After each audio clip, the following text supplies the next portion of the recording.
নেহাতি অকৃতজ্ঞ না হলে এরকম কথা কেউ বলে না। এইরকমই কথা শোনা গেল ছেলের মুখে। যেই ছেলেরা এতদিন মা বলতে অজ্ঞান ছিল তারা আজকে চোখ খুলেছে, তারা আজকে সত্যি কথা বলতে শিখেছে। আর তাতেই তো মায়ের এত গায়ে জ্বালা।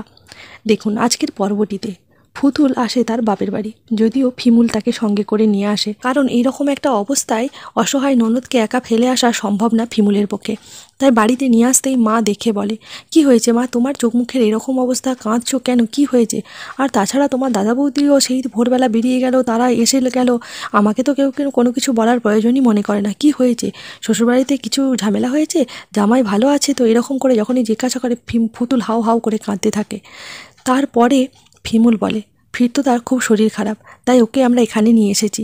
এই কথা শুনেই তখন ফতিক্ষা পিছন থেকে বলে, ফিরতো তার শরীর খারাপ তো তুমি ওকে এখানে নিয়ে এসেছো কেন? ওর কি আর থাকার জায়গা নেই? ওর তো থাকার জায়গা আছে, শ্বশুর বাড়ি আছে, সেখানে তারা সবাই দেখাশোনা করবে।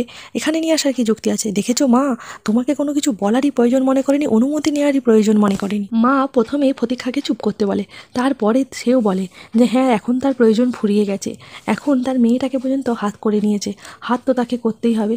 তাও যদি চিকিৎসা করার প্রয়োজন হয়, এখন তো রোজগার তুমি করছো, তাহলে চিকিৎসা তো তুমিই করাবে, তার জন্য এখানে আসার কি আছে? এরকমভাবে যখন কটর কটর করে বৌমাকে কথা শোনাতে থাকে, তখন আর ফুতুল চুপ করে থাকতে পারে না। ফুতুলও বলে, তুই এরকম করে কথা বলছিস ওর সাথে? ও আমার জন্য কত কিছু করেছে, তোর জন্য কত কিছু করেছে, সব ভুলে গেছিস? আর দেখেছিস শিমুল, আমি এই জন্যে এখানে আসতে চাইনি, আমি জানি কটকটিরা এখানে আছে আর আমি এলেই কথা শোনাবে, আর এই জন্যই এখানে আসতে চাইনি। তো প্রতীক্ষা আবার শুরু করে, তোমার স্বামী অসুস্থ, তোমার বিয়ে হয়ে গেছে, তোমার শ্বশুর বাড়িতে আছে, তোমার টাকা পয়সা সেইখানে আছে, তুমি চিকিৎসা করাবে, তার জন্য তুমি এখানে এসেছো কেন? আর যাদের কাছে এসেছো তারা কি তোমার দায়িত্ব নিয়ে চিকিৎসা করাবে? তুমি জানো? এইবার ফুতুল বলে যে তোকে আমি এইসব কথা বলবো না, আমি এখন মায়ের কাছে এসেছি, আমার মা এখন চিকিৎসা করাবে। মা, আমার স্বামী এখন অসুস্থ, তাই আমার সমস্ত দায়িত্ব এখন তুই নিবি, আর তোকে নিতেই হবে আমার স্বামীর চিকিৎসা করা, তার জন্য যদি আমার সব কিছু দিয়ে দিতে হয় আমি দিয়ে দেবো। মাও বলে যে কে কী করলো, কে কী করবে আমি জানি না, তবে আমার যতটুকু গয়নাগাটি আছে আমি সব রকম দিয়ে দেবো। যাদের কাছে চাকরি আছে, চাকরি যারা করছে তারা তো আর কিছু করাবে না। এই রকম যখনই কথা শুনে তখনই ফরাগার ঠিক থাকতে পারে না। সে তখন বলে ওঠে, বড় অকৃতজ্ঞ বেঈমান না হলে কেউ এরকম কথাগুলো বলে না। ওই মেয়েটা সংসারের জন্য এত কিছু করছে, তারপরেও মা কোনো দিন তুমি সোজাভাবে ওকে দেখবে না। তোমার ইহকাল পরকাল বলে কিছু নেই, তুমি কি জবাব দেবে বলো তো উপরে যে? ফিমুল বলে, তোমার গয়নাগাটি নেবো কেন, তোমার টাকা পয়সা তো আছে। ফরাগও বলে যে মা, আমার চাকরি করার সময় যে অর্ধেক টাকাটা তোমার কাছে যেত, সেই টাকাটা তো তোমার কাছেই আছে, ওই টাকাটা দিয়ে ফিরতোদার চিকিৎসা হবে, কারণ তুমি জানো ফিরতোদা সুস্থ না হলে দিদির কি আজকে অবস্থা হবে। আর তুমি এই ভেবেই তোমাকে বলছি।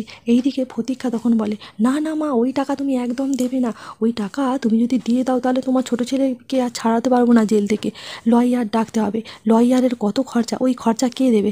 তোমার বড় বৌমা তো আমাদের দুজনের চাকরি আর সব নিয়ে নিয়েছে, তাহলে আমাদের চিকিৎসা আমাদের চলবে কি করে? মা তো 12 মাসেরই পাল্টিবাজ মহিলা, তিনি তো ফিমুলের কথা শোনার মতো নয়, তাই তিনি নিজের মতনই কি মন গড়া কথা বলতে থাকে এবং তাতে ফিমুলকেই দোষারোপ করতে থাকে। ফিমুল বলে, আর আমাদের দেরি করা ঠিক হবে না, তুমি যে গান গেয়ে টাকা রোজগার করবে বলেছিলে সেটাতেই আমাদেরকে দেখতে হবে, এই জন্য আমরা ক্লাবের মেম্বারদের সাথে কথা বলবো, টাইম দেয়া আছে, তুমি তাড়াতাড়ি করে খেয়ে রেডি হয়ে নাও। আবার তুমি খাবে কি? তোমার মাকে আগে জিজ্ঞাসা করো আমি তোমাকে খাইয়ে দেবো কিনা, নইলে তো আবার তখনকার মতো বলবে যে সব তোমার দখল করে নিয়ে বসে আছে, তার মেয়েকেও দখল করে নিয়েছে। এইসব কথাবার্তার পরে ফিমুলরা সেই অর্গানাইজারের সাথে দেখা করতে যায় এবং তারা মোটামুটি সমস্ত বক্তব্য শুনে টাকা পয়সা ডোনেট করতে রাজি হয়, বলে আমরা কিছু কিছু করে টাকা দিয়ে সাহায্য করব। কিন্তু ফিমুলরা নিতে অস্বীকার করে, বলে দেখুন আমাদের যেখানে একটা উপায় আছে গান গাইয়ে টাকা রোজগার করা, আর এটা তো ফিরতোদা বেশি ভালোবাসে, তার জন্য আমরা টাকা নিতে যাবো কেন, বিনা পয়সায় টাকা নেবো না, তার জায়গায় আপনারা একটা সুযোগ করে দিন, সেই সুযোগে আমাদের পুতুলদি গান গাইবে এবং গান গেয়ে টাকা রোজগার করবে। অর্গানাইজাররা তারা বলে সামনে দুটো একটা প্রোগ্রাম আছে, কিন্তু বেশি সময় দিতে পারবো না, বাইরে থেকে শিল্পী আসবে, তার জন্য 1 ঘন্টা টাইম দিতে পারি। ফিমুল বলে এর বাজেটে যে টাকা উঠবে তার কিছু টাকা আমাদেরকে দিলে আমরা চিকিৎসাটা করাতে পারি, আপনারা একটু ভেবেচিন্তে দেখবেন। এই অর্গানাইজারদের মধ্যেই একজন বয়স্ক ভদ্রলোক থাকে, তিনি বলেন এই অনুষ্ঠানটি স্পেশাল লেভেল চাইল্ডদের জন্য নয়, আপনারা বলছেন যখন তখন একটা সুযোগ দিয়ে দেখব। এইরকম যখনই কথা ফিমুল শোনে, ফিমুল বলে দেখুন উনি স্পেশাল চাইল্ড বলে ওনাকে কোনো ট্রিক দেওয়ার দরকার নেই, কারণ উনি অনেকের থেকে অনেক অংশে ভালো গান গায়, আর সেই জন্যই বলা। আর এইভাবেই শেষ হয় আজকের পর্বটি।